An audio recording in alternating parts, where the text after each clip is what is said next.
கர்த்தருடைய பரிசுத்த நாமத்துக்கு மகிமையும் கனமும் உண்டாவதாக. குட் ஃப்ரைடே இந்த நாளிலே, புனித வெள்ளியாகிய இந்த நாளிலே ஆண்டவர் சிலுவையில் மரித்தார். 7 வார்த்தைகளை குறித்து மொழிந்தார். அந்த 7 வார்த்தைகள் என்ன என்பதை இந்த நாளிலே நாம் பார்க்கலாம். முதல் வார்த்தையாக மன்னிப்பு. லூக்கா 23:34 பிதாவே இவர்களுக்கு மன்னியும், தாங்கள் செய்கிறது இன்னதென்று அறியாதிருக்கிறார்கள் என்று பிதா ஜனங்களை பார்த்து சொல்கிறார். ஏனென்றால் அவர் செய்யாத குற்றத்திற்காக நீ குற்றம் செய்துன்னு சொல்லி அவரை பரியாசம் பண்ணுறாங்க, குற்றம் சாட்டுறாங்க, காவலில் வைக்கிறாங்க, காரி துப்புறாங்க. ஆனாலும் ஆண்டவரே பிதாவே இவங்க செய்கிறது அவங்களுக்கே தெரியாமல் செய்கிறாங்க, பிதாவே அவளை மன்னிச்சிருங்க அப்படின்னு சொல்லி ஆண்டவர் அவளை மன்னிக்கிறார். அப்போது நாம் எத்தனை பேர் எல்லாரையும் மன்னிக்கிற குணமுள்ளவராக இருக்கிறோம் என்று இந்த நாளில் நாம் ஒப்புக் கொடுக்கும். 2வது வார்த்தையாக ரட்சிப்பு. 2 திருடர்கள், அந்த கள்ளர்கள் ஆண்டவருடைய பக்கத்தில் சிலுவையில் இருக்காங்க.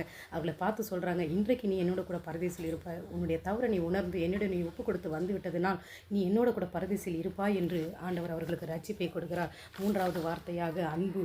யோவான் 19:26-27 சிறியே அதோ உன் மகன் என்றார், அதோ உன் தாய் என்றார். அப்போ இந்த உலகத்தில் எத்தனையோ பேர் அன்புக்காக இயங்கிக் கொண்டிருக்காங்க. இயேசு கிறிஸ்துவின் நாமத்தின் நிமித்தம் மூலமாக அந்த அன்பை நாம் பெற்றுக்கொள்ளும் பொழுது அந்த அன்பு நமக்கு கிடைக்கும். தன்னுடைய தாய் தகப்பனையும் கனம் பண்ணி அவரை நாம் நேசித்தோமானால் அந்த அன்பு முழுமையாக கிடைத்துவிடும். 4வது வார்த்தையாக தவிப்பு.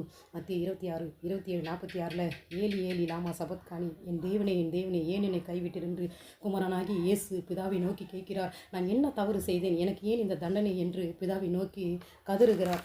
5வது வார்த்தையாக தாகமாக இருக்கிறேன் என்றார். யோவான் 19:28 தாகமாக இருக்கிறேன் என்றால் அப்போ ஆண்டவருக்கு அந்த தாகத்தை கொடுக்க நாம் எந்த வித தாகத்தில் நாம் வாழ்ந்து கொண்டிருக்கிறோம், கொடுக்க வேண்டிய தாகத்தை ஆண்டவருக்கு நாம் கொடுப்போம்.